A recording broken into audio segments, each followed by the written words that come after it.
Hi, may adlaw. Ako si Mayor Boyeng Cali sa Baybay City, Leyte. Ganahan ko mag-istorya ninyo bahin sa akong trabaho, isip ko sa kamayo sa atong syudad. Aron na ang ideya kung sa tuloy trabaho sa usa ka mayor. Kada munisipyo o syudad, adunay mayor. Ang mayor mo'y mumanage sa katibukan sa lungsod o syudad. Ako, usa ka manager sa tibok syudad sa Baybay. Usa ba'y kinahanglan i-manage sa usa ka mayor?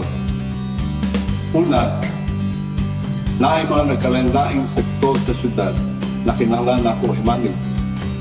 Sabang sa sektor sa kalinaw o kahapsay or peace and order, agrikultura, panglawas, edukasyon, transportasyon, infrastruktura, environment, disaster response, napudiha ang barangay affairs, youth, women, underprivileged, ug uban pa. Pero usa sa pinaka-importante, ang sektor sa panginabuhian sa atong katawhan o ang livelihood sector.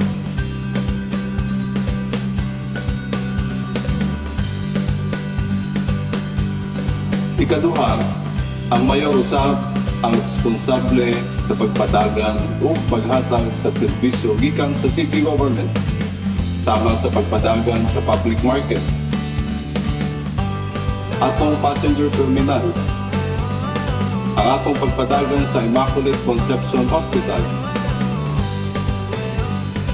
traffic management, garbage disposal, sanitary inspection, enforcement, o karon dili madugay ang pagpadagan sa atong pantalan.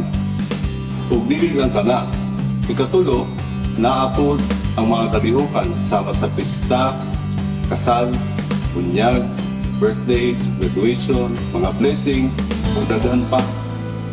Aduna usab mga atong kaigsuonan nga magpatabang sulbad sa lain-laing problema sama sa trabaho, bana, asawa, love life, ug uban pa.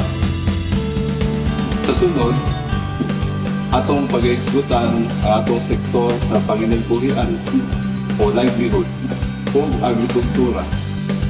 Na ako kayo pilainan ninyo ng mga kaigsuonan nato mag-unuwa. Isa sa sunod. Salamat o kamping mong tanan.